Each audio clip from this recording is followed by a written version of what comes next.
రవీంద్రరావు గారు. అధ్యక్ష, కృతజ్ఞతలు. అయితే ఇంతకుముందు మాట్లాడినప్పుడు తాతామద్ గారు మాట్లాడారు. గ్రామాల విలీనం అనే సంబంధించి చాలా మున్సిపాలిటీలో గతంలో విలీనం చేసిన గ్రామాలను పరిశీలిస్తే వాళ్ళు చాలా దయనీయంగా ఉన్నారు అధ్యక్ష. ఎందుకు మమ్మల్ని మున్సిపాలిటీలో కలిపారు అని విపరీతంగా పట్టి ఎట్లా ఉన్న గ్రామాలు అట్లనే అభివృద్ధికి దూరంగా ఈ మున్సిపాలిటీకి సంబంధించిన నిధులేమో గ్రామాలకు రావు అధ్యక్ష. కానీ నిబంధనలు మాత్రం అన్ని పాటించాలి.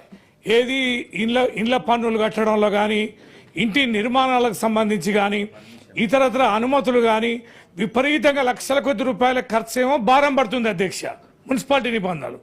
కానీ మున్సిపాలిటీకి ఏ రకంగానైతే ఆదాయం వస్తుందో అది గ్రామాలలో రాడాలి. అదే గ్రామాలు చాలా పచ్చగా బ్రహ్మాండంగా ఉన్నాయి. పల్లె ప్రగతి పథకం కింద ప్రతి గ్రామం బ్రహ్మాండంగా డ్రైనేజీలు కానీ, సీసీ రోడ్లు కానీ, పరిశుభ్రత కానీ, ఆ తర్వాత ఇతరత్ర అన్ని అంశాలు చూస్తే పల్లె బాగుంది. కానీ విలీనమైన గ్రామాలు మాత్రం చాలా ఇబ్బందికరంగా ఉంది. దయచేసి దీన్ని తీవ్రంగా పరిగణించాలి. వారి యొక్క ఏది రోడ్డు వైడనింగ్ కానీ మళ్ళీ ఉల్టా రోడ్లు వైడనింగ్ చేసుడు, కొట్టుడు, వాటికి సీసీ రోడ్లు సరిగ్గా ఇవ్వకపోవడు, ఇవి నిరాదరణ గురవుతున్నాయి. వాళ్ళ దగ్గర నుంచి ఆక్రందన వినిపిస్తుంది. వారిని పరిగణలోకి తీసుకోవాలని ఒక్క అంశం అధ్యక్ష. ఇక రెండోది, ఇప్పుడు ప్రభుత్వం అనేది ఎట్లుండాలంటే ఒక ధైర్యాన్ని ఇవ్వగలగాలి, ప్రజల పక్షాన్ని ఉండాలి.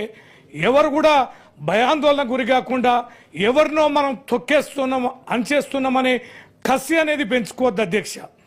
ఒక చట్టం తీసుకొచ్చినప్పుడు ఒక కార్యక్రమాన్ని ఉపక్రమిస్తున్నట్టు విస్తృతంగా చర్చ పెట్టి విస్తృతంగా ప్రజలకు తీసుకెళ్లి అమలు పరిస్తే అనుమానాలకు తావి ఏదో అధ్యక్ష.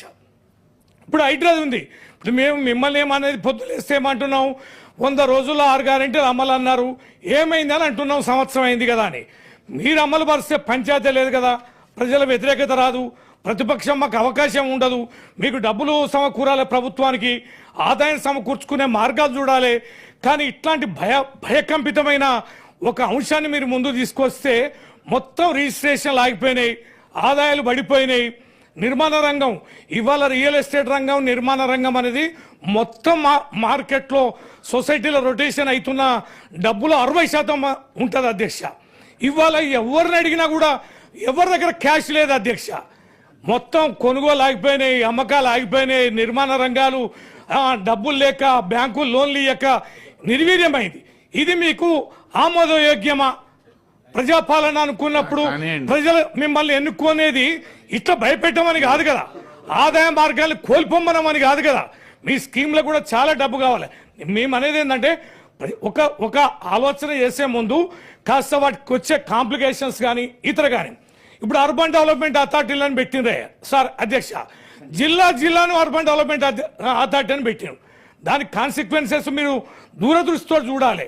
ఆ వచ్చే ఆదాయాలన్నీ వచ్చి ఎక్కడో పడతాయి, ఎవరో మోతుబరులు తీసుకెళ్లి ఒక దగ్గర ఖర్చు పెడతారు, మళ్ళీ ఆదాయ మార్గాలన్నీ కూడా కోల్పోయే అవకాశం ఉంది.